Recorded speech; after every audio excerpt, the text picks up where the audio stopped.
C'est démarré.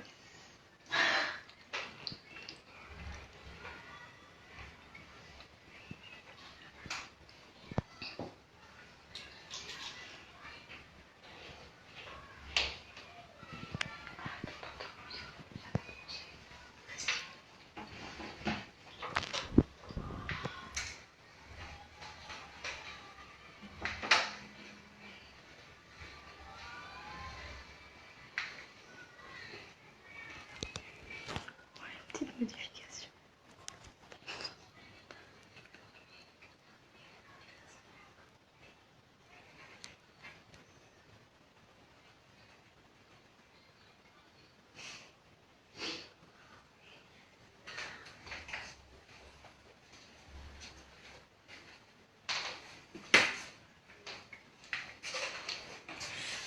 Bonjour tout le monde, bienvenue à tous, à ceux qui étaient là la semaine dernière et puis aux nouveaux aussi qui viennent se rajouter au groupe.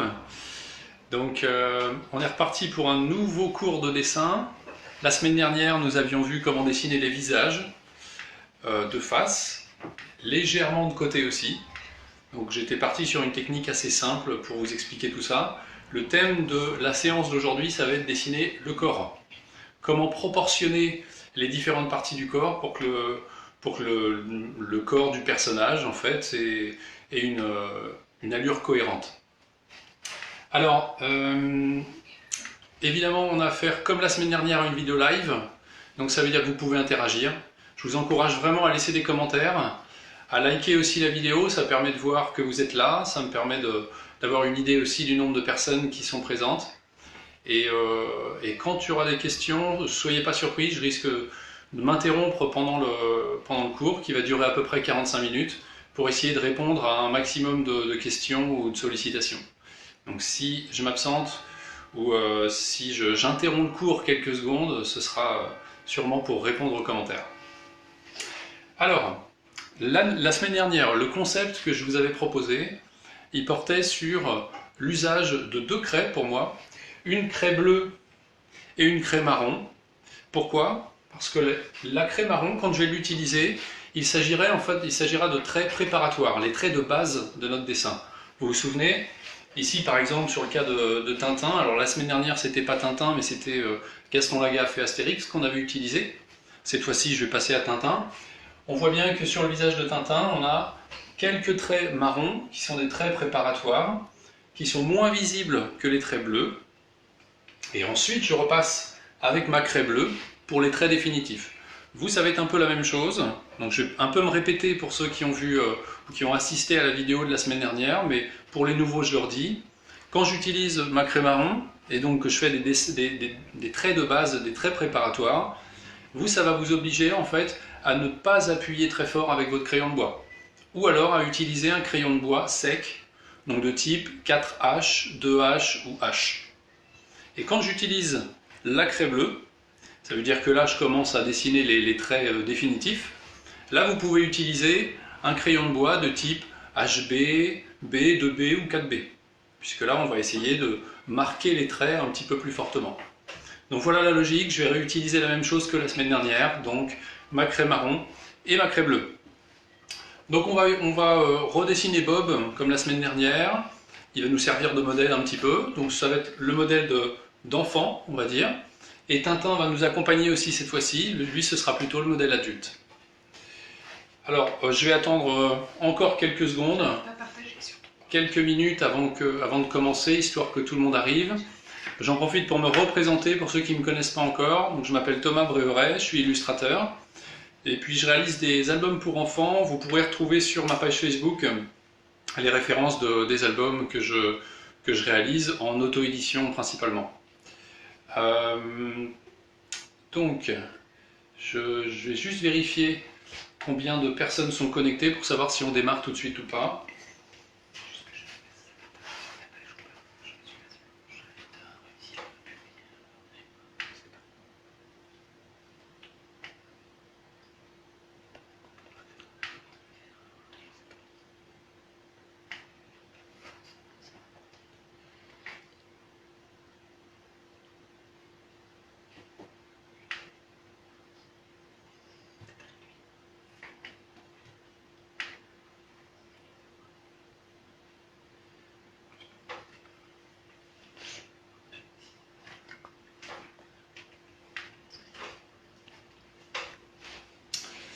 Alors, je vais effacer tout ça. On va pouvoir commencer.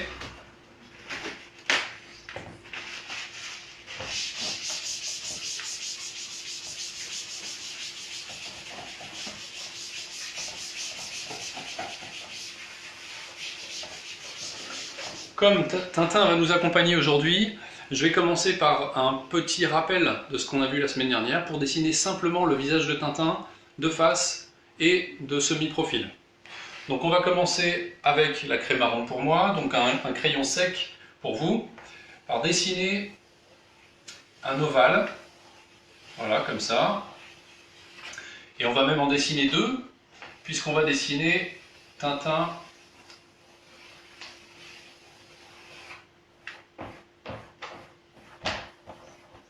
de face et la tête, le visage légèrement tourné. À nouveau, toujours la même technique que la semaine dernière, un trait vertical, un trait horizontal et un trait vertical. Le trait vertical et le trait horizontal, là en l'occurrence, je fais une erreur. Ici, le trait représentant le milieu du visage va être tourné dans cette direction-là, et le trait horizontal. Et on va pouvoir rajouter, avec cette fois-ci, la craie bleue, donc un crayon de bois un petit peu plus marqué pour vous, les yeux de Tintin. Les yeux de Tintin sont presque ronds et assez écartés les uns des autres, ou l'un de l'autre. Un petit nez, des sourcils bien marqués, et une bouche toute simple, de ce type-là. Voilà. Là, on a le centre du visage. Je vais vous montrer sur le dessin préparatoire d'à côté comment réaliser la même chose, mais pour tourner légèrement son visage. On va rajouter son nez, son œil, l'autre en un petit peu plus petit par ici, puisqu'il est un petit peu plus loin que le premier. Toujours ses sourcils et sa bouche. Voilà. Donc, le visage de Tintin de face et le visage de Tintin de semi-profil. Donc, si on le dessine, si je dessine son visage pour commencer, c'est parce que Tintin, tout à l'heure, on va le dessiner en pied, c'est-à-dire en entier. Et comme je vais aussi dessiner son visage, mais en plus petit, ce serait bien que vous sachiez comment le dessiner, vous aussi. Là, je le fais en plus gros pour que vous soyez plus à l'aise tout à l'heure quand on va le faire en un petit peu plus petit. Une fois qu'on a décidé dessiner le centre de son visage, on va passer au contour. Donc Tintin a des oreilles assez discrètes, comme ça.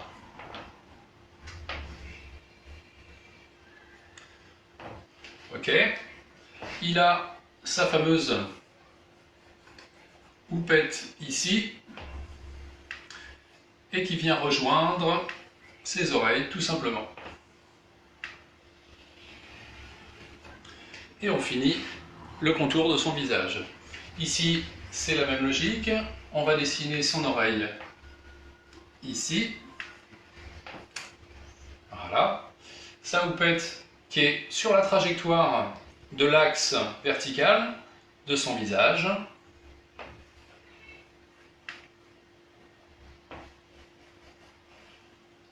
Voilà.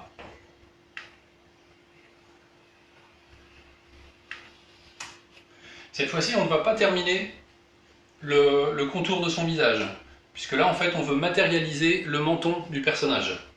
Donc on va s'arrêter ici. Ici, on va revenir derrière son oreille.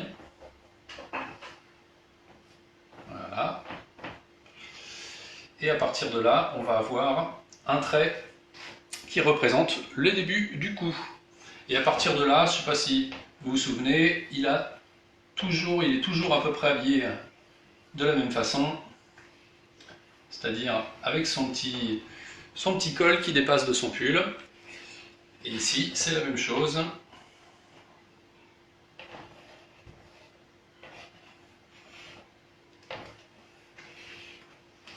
Voilà.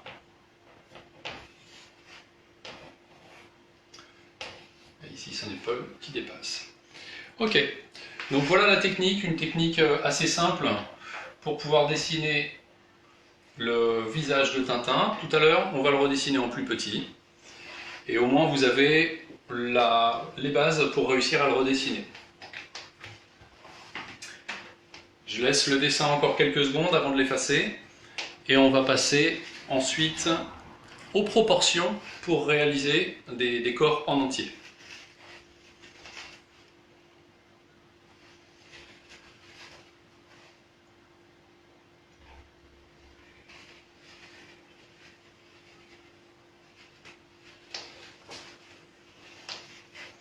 Alors, ce que je vais faire, c'est que je vais dessiner un côté.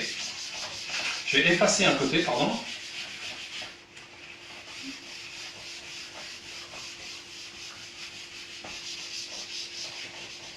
Je vais laisser celui-là encore un peu. Et je vais commencer à vous parler des proportions du corps. Donc, il y a plein de façons d'aborder les proportions du corps. Moi, je vais vous proposer une façon de le faire, c'est-à-dire comment dessiner un corps d'enfant et comment dessiner un corps d'adulte. Alors, on va commencer par un axe. On va faire un axe vertical pour nous aider à représenter les proportions du corps.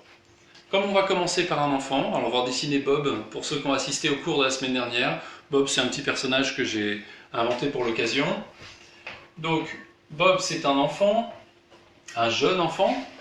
Donc, son corps, on va le proportionner en fait en 3 parties. On va essayer de faire 3 parties à peu près égales.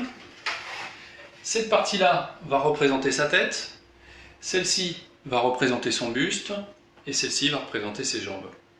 Vous verrez que les proportions pour l'adulte en fait ne sont pas les mêmes. C'est logique, le corps évolue avec le temps.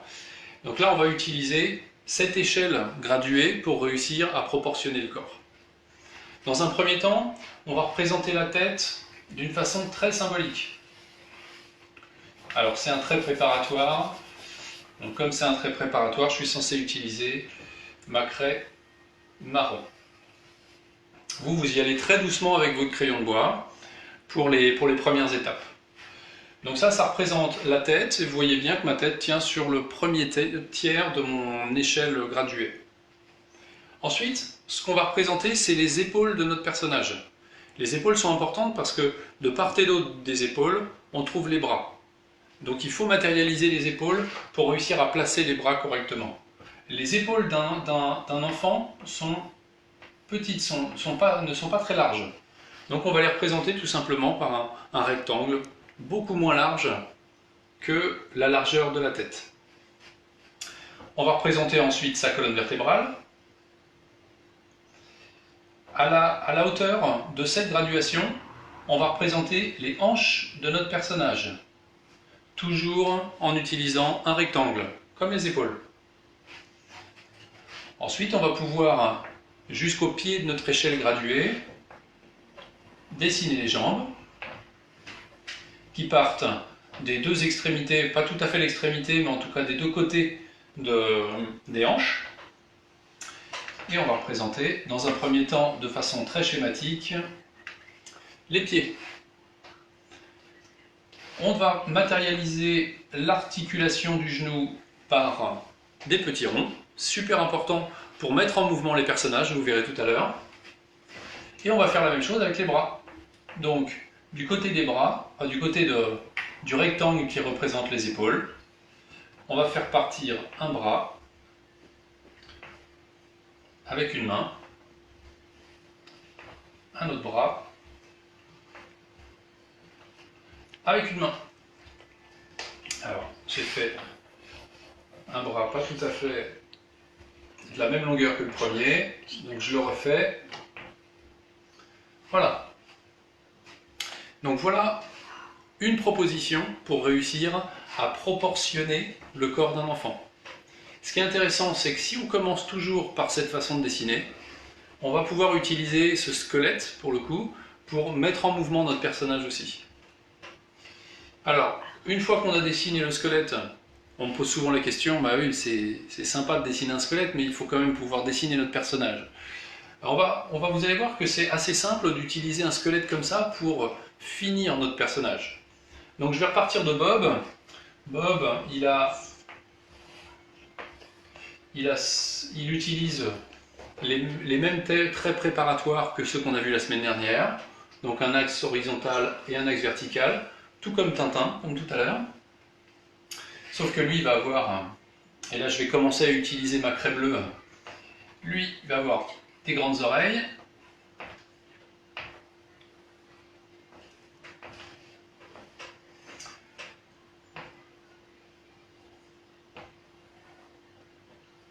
Voilà.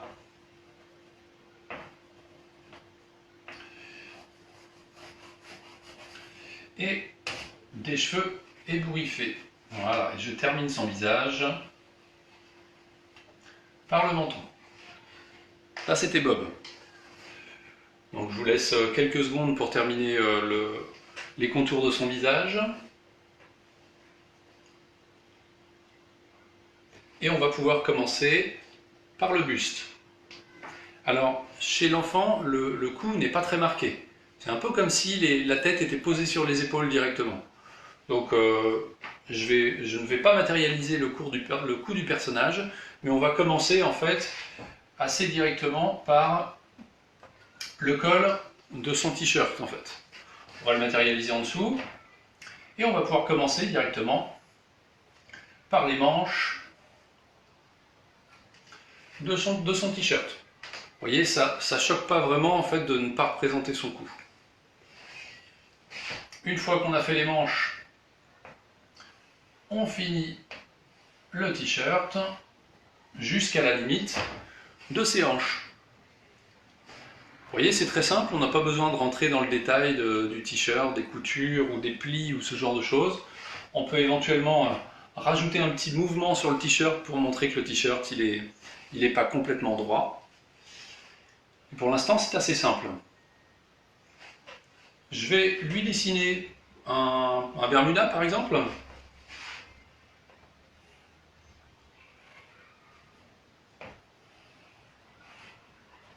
Voilà. Vous voyez que progressivement, les traits en bleu viennent prendre le pas sur les traits marrons. On finit par oublier un petit peu les traits préparatoires et il sera assez facile de venir les gommer à la fin quand votre personnage sera terminé. Les jambes, on va les faire très simplement. On va garder en fait juste un trait pour les jambes et éventuellement on va marquer les pieds un peu plus.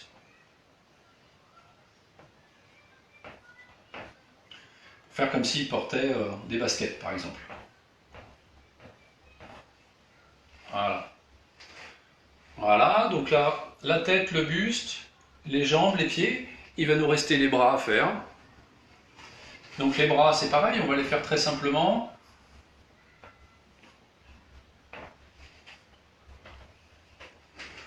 Voilà, on va les faire comment dire, s'affiner en fait progressivement. Et puis les mains, je vais les garder comme je les avais dessinées tout à l'heure. De cette façon-là. Alors je vous propose au prochain cours de travailler justement sur quelques détails comme comment dessiner des mains, comment dessiner des pieds et éventuellement d'autres choses un petit peu complexes comme ça qu'on me demande souvent en fait en cours de dessin. C'est vrai que les mains et les pieds, on pourrait y passer très longtemps, ça demande beaucoup de temps de travail pour réussir à les maîtriser. Donc je vais essayer de vous donner quelques méthodes, quelques techniques la prochaine fois pour faciliter le dessin de ce genre de choses. Donc voilà, Bob, dessiné à partir du squelette de tout à l'heure. On peut lui rajouter des motifs sur son t-shirt. Et on peut surtout venir gommer progressivement tous les traits de base, les traits préparatoires, pour ne garder que les traits qui nous intéressent. Voilà. Ceux du visage, évidemment.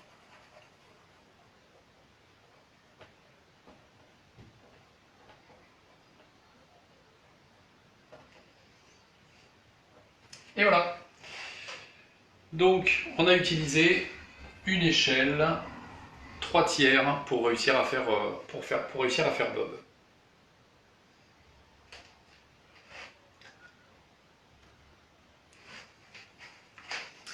Je vais effacer Tintin pour passer à la suite.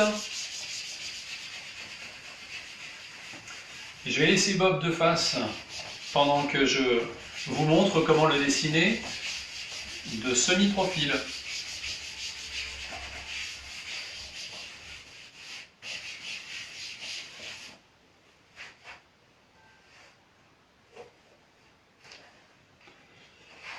Je redessine mon échelle 3/4.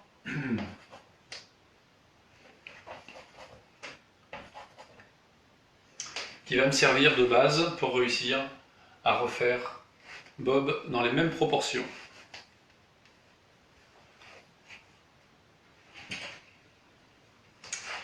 Je reprends la craie marron. Vous, à nouveau, faites attention à ne pas appuyer trop fort pour tous les traits préparatoires.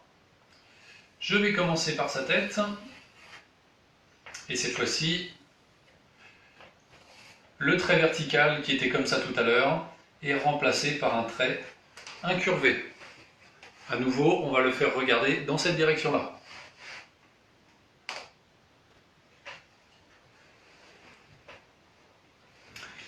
Alors, une grosse différence par rapport à tout à l'heure, c'est que là, il va falloir qu'on donne de la perspective aux épaules et aux hanches aussi. C'est-à-dire que les épaules que j'avais représentées ici par un simple rectangle, là, on va leur donner aussi de la perspective. Vous avez vu, on a donné de la perspective au visage, on l'a fait tourner dans cette direction-là, et bien on va faire tourner les épaules aussi. Donc,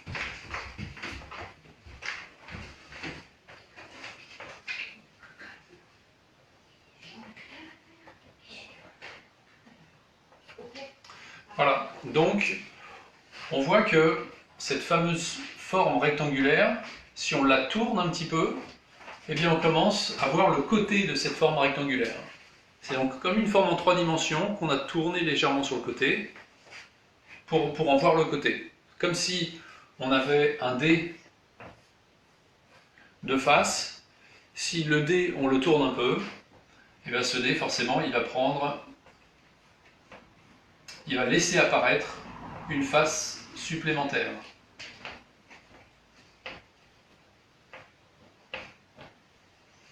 Voilà, on fait légèrement pivoter ce dé, et bien là c'est la même logique avec les épaules. On voyait les épaules de face avec le rectangle, et là on fait tourner un petit peu le rectangle, puisque notre personnage se tourne un petit peu comme ça, et on voit apparaître le côté de ses épaules. On s'était ensuite occupé de la colonne vertébrale, donc là on va faire la même chose. On va dessiner la colonne vertébrale. Les hanches, et bien ça va être la même logique que les épaules. On va les faire tourner légèrement.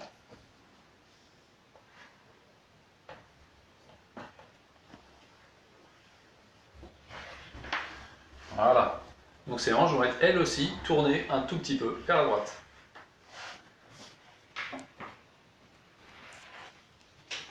Donc on parle bien de perspective. Dès qu'on commence à faire tourner, à faire pivoter vers le haut, vers le bas, vers les côtés, on commence en fait à s'intéresser à la notion de perspective. On va dessiner les jambes. Donc on a bien vu que les jambes partaient de part et d'autre des hanches. Donc on continue.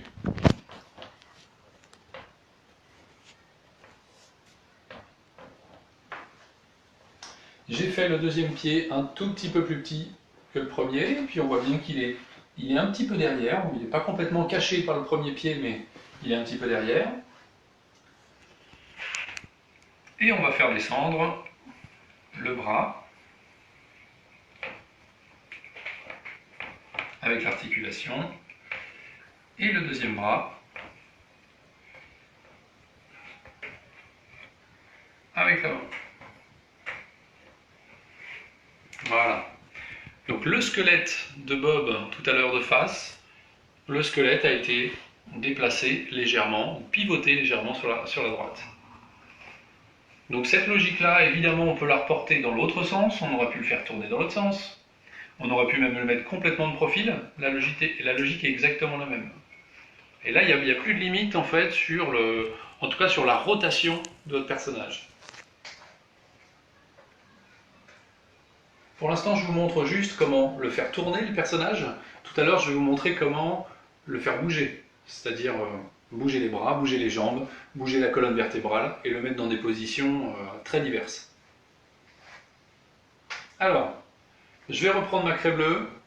Donc vous prenez un crayon un peu plus gras, vous appuyez un petit peu plus fort sur la feuille et on va commencer à redessiner notre personnage. On utilise la ligne verticale pour dessiner les oreilles, les yeux de chaque côté de l'axe, le nez, la bouche,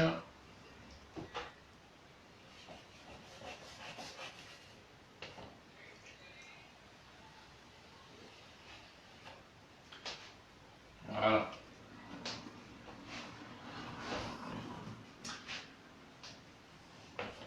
J'ai pas mis les sourcils tout à l'heure, je les rajoute ici. Et voilà pour la tête de Bob de semi-profil. Je vous laisse quelques secondes pour dessiner ça.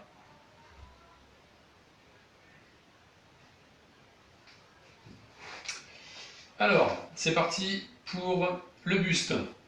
On va repartir d'ici pour dessiner son t-shirt. Alors comme c'est son bras en fait qui est le plus proche de nous, c'est son bras qui est devant, on va dessiner le bras en premier, c'est-à-dire la première manche de son t-shirt et ce bras-là. Voilà. Et sa main. Son t-shirt qui est donc un petit peu derrière la manche, toc, on va le faire apparaître derrière.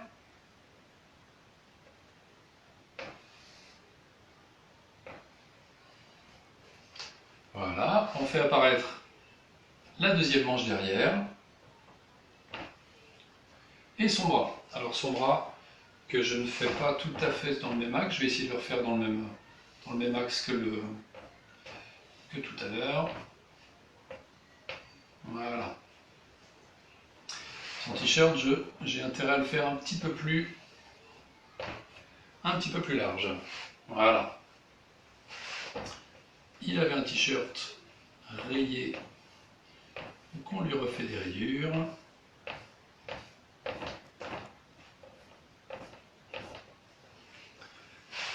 Voilà. Encore, je vous laisse quelques secondes pour réussir à faire cette partie-là. On voit bien que le deuxième bras est un peu caché derrière son corps, alors que celui-ci, il est bien en évidence devant. Notre petit Bob, il porte un Bermuda ici, donc on va lui faire la même chose de ce côté-là.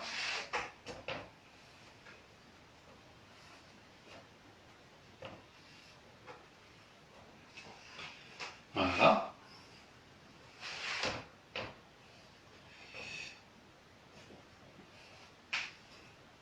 On va lui refaire ses baskets.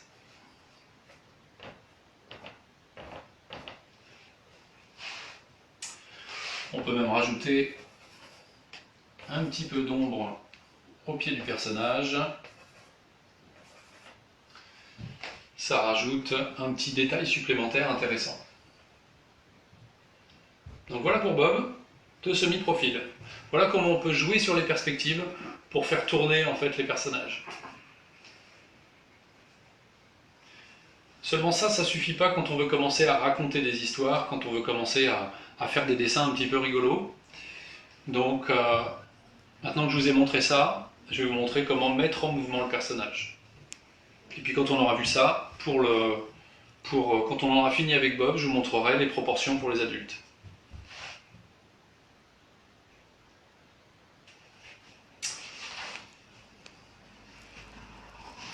Je vais vous laisser celui-là quelques secondes supplémentaires et j'efface celui-là.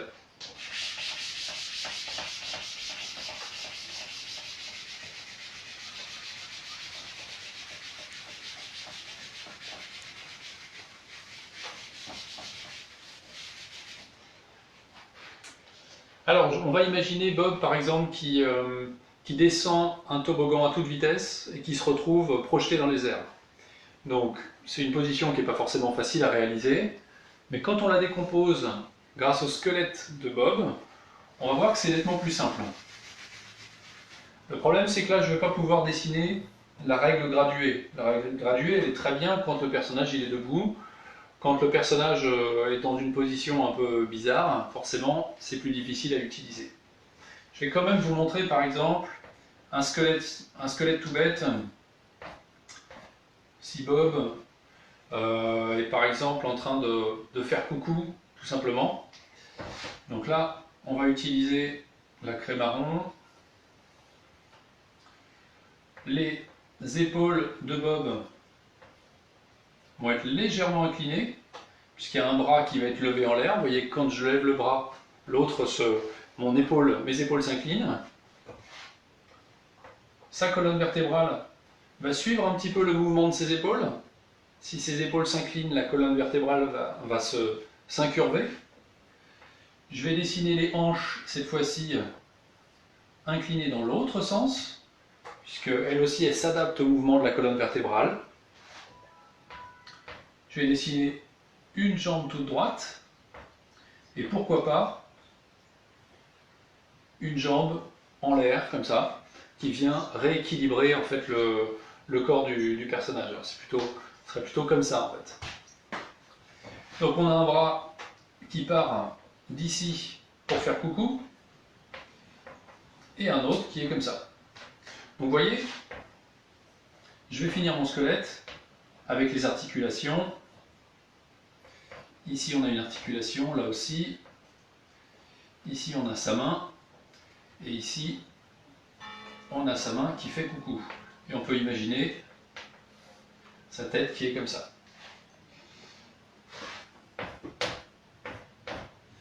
Donc quand on veut dessiner un personnage dans une position particulière, commencez par faire le squelette et vous regardez quelle allure a le squelette. Est-ce qu'il a une allure à peu près normale? Est-ce qu'il a une allure cohérente? Est-ce qu'il a une allure éventuellement rigolote, si vous avez envie que votre personnage soit rigolo? Donc là on voit que c'est un squelette en tout cas qui représente bien un personnage qui est en train de secouer la main pour dire coucou. Voilà un premier exemple de mouvement qu'on peut donner au personnage grâce à la technique du squelette. Si on prend un personnage qui saute dans les airs, eh bien je vais faire la même chose. Je vais dessiner sa tête en premier.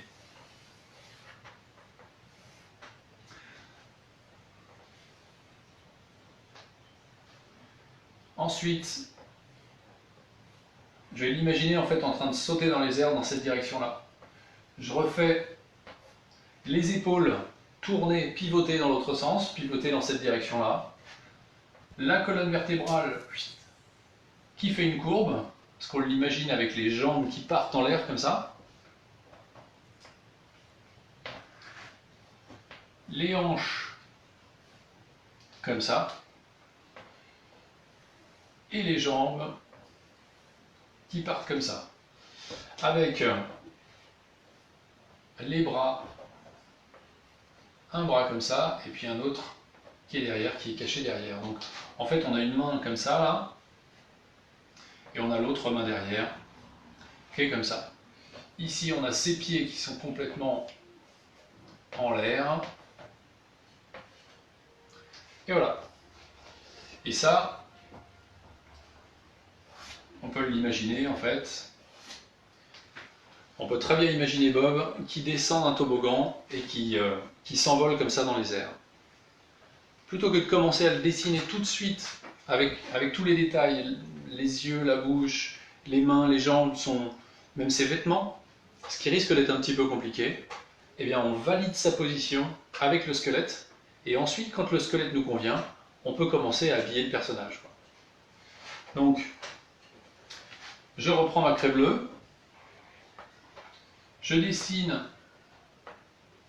un Bob qui s'amuse beaucoup évidemment, donc qui sourit.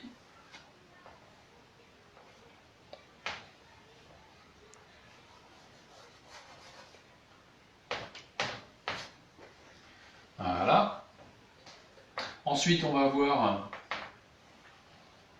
la manche de son t-shirt et la suite de son t-shirt ici.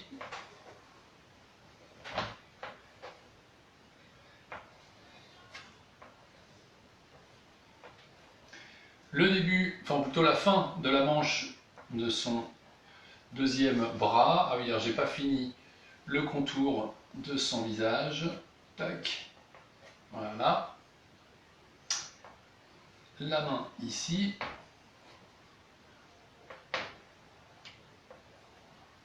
La main là. On va redessiner les rayures de son t-shirt, comme tout à l'heure. Ensuite, on a son corps qui est ici, la fin de son ventre avec son nombril ici.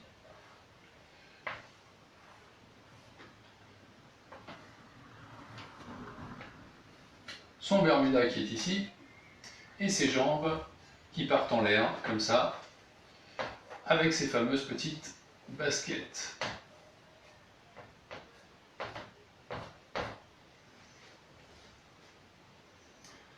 Voilà. Donc là, une position qui n'est pas évidente à première vue, elle est quand même considérablement simplifiée avec l'usage du squelette tel que je vous l'ai présenté.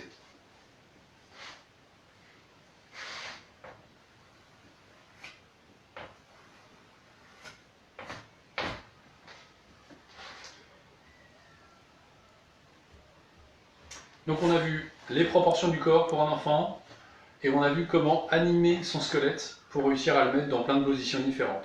Donc là, les possibilités sont infinies. C'est un super bon exercice pour vous. Vous imaginez toutes sortes de positions, donc un enfant assis sur une chaise, un enfant allongé, un enfant en train de faire une galipette par exemple, ou à sauter dans les airs. Et vous commencez par faire les squelettes de ces positions-là. Et une fois que vous êtes content du squelette, eh bien vous habillez votre personnage, vous habillez le squelette avec les contours de votre personnage. Ça, c'est un super bon exercice pour donner du mouvement au personnage. Je vais effacer notre bob de semi-profil pour commencer à regarder les proportions des adultes. En tout cas des personnages adultes ou jeunes adultes. Donc là, l'échelle graduée va changer. Vous voyez, j'avais utilisé une échelle graduée en 3 tiers. Si on veut passer à une échelle pour adultes, là, il va falloir modifier quelques petites choses. On va utiliser une échelle qui va être plus facile à faire à la limite, puisque c'est une échelle en d'abord la moitié et ensuite la moitié de la moitié. Donc c'est une échelle en 4 quarts, en 4 parties égales. Donc là c'était 3 parties égales et maintenant 4 parties égales.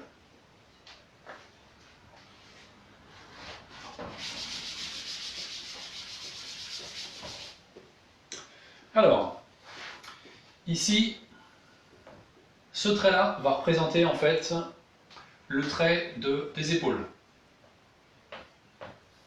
Donc les épaules vont être ici, avec la tête au-dessus. Cette fois-ci, on va laisser un petit peu de place au cou du personnage. Comme je l'ai dit tout à l'heure, les enfants, on ne représente pas trop leur cou, mais pour les adultes, c'est important de le représenter. Colonne vertébrale, ce trait-là représente la ceinture, c'est-à-dire le dessus des hanches. Si je dessine les hanches ici, ça va nous faire des hanches un petit peu hautes.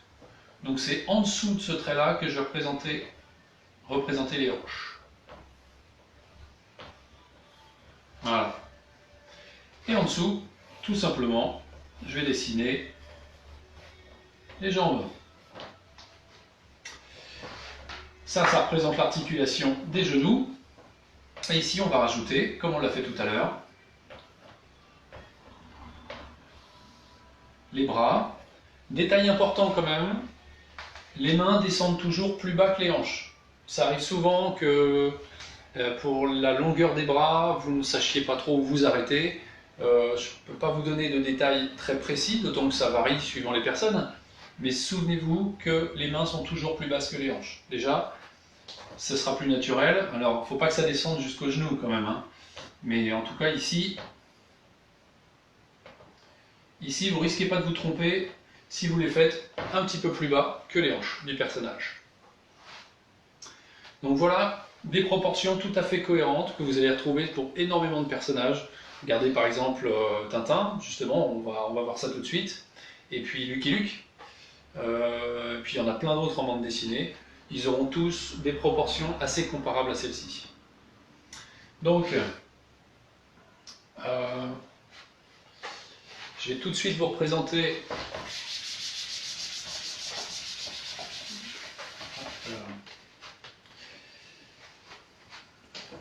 donc les traits préparatoires pour Tintin. Voilà. On refait ses petits yeux ronds. On a vu la méthode tout à l'heure pour le dessiner.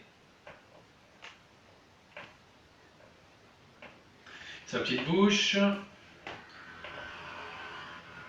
Ses oreilles assez discrètes.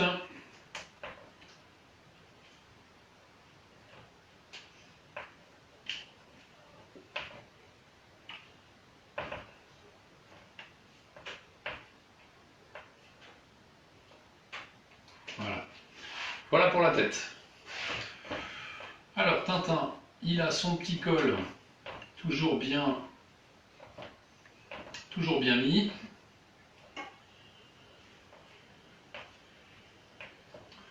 On dessine son col. Ensuite, ses épaules. Tintin a souvent les manches retroussées. Donc on va lui faire les manches retroussées. Et on finit son pull de cette façon-là. Là aussi, on peut rajouter un petit peu de mouvement sur son pull. On finit ses bras en redessinant ses mains.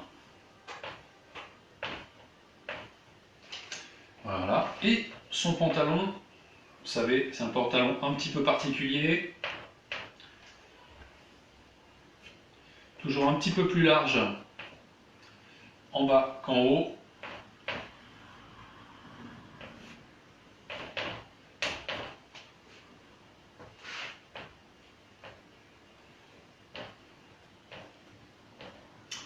Voilà, et ses petites chaussures.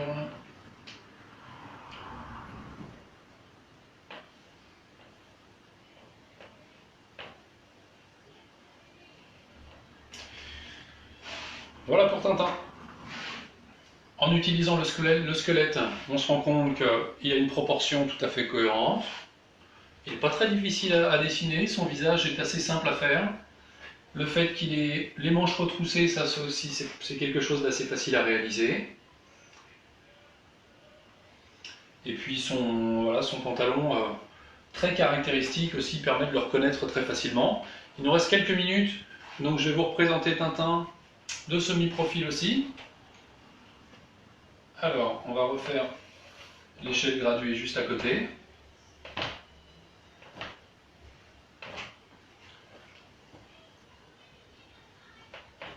Je dessine ses épaules tournées de côté, sa tête au-dessus, avec son cou, sa colonne vertébrale, ses hanches tournées de côté aussi, sa première jambe ici, et sa deuxième jambe là. Là, je l'ai faite un tout petit peu trop à droite. Voilà.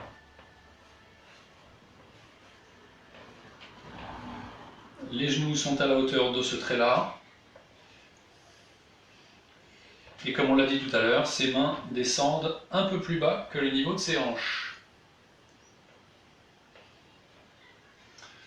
Voilà pour le squelette de Tintin de semi-profil. Je rajoute le dernier trait préparatoire pour son visage.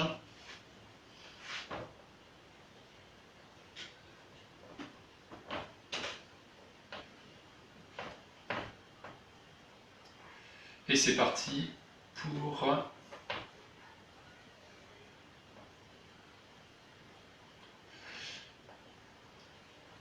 pour les traits définitifs.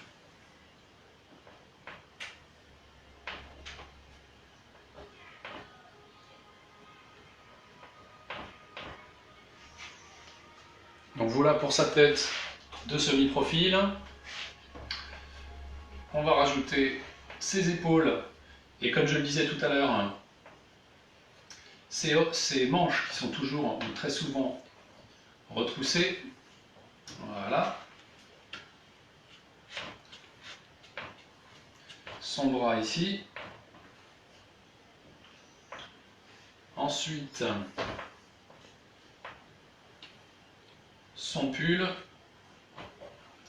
Alors là, je suis en train de lui faire une petite bedaine. C'est pas génial. Ses manches ici. Et sa main de l'autre côté. Ok. Ensuite, on a dit son pantalon un peu particulier qui s'élargit sur la fin. Voilà.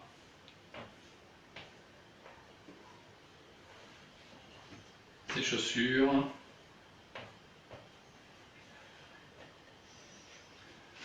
Et voilà. Alors là, on l'a fait un petit peu mince. Là, tout à l'heure, il était trop gros, maintenant il est un peu trop mince.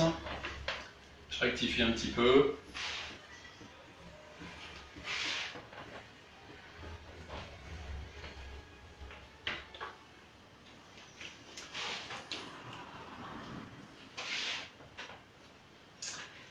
Voilà, donc le visage est pas trop mal, le corps je l'ai un petit peu écrasé, là, en me reculant un peu je me rends compte qu'il est un petit peu écrasé, mais bon, peut-être que sur votre feuille vous serez un petit peu mieux débrouillé que moi. Là je suis un peu près du personnage, j'ai un peu de mal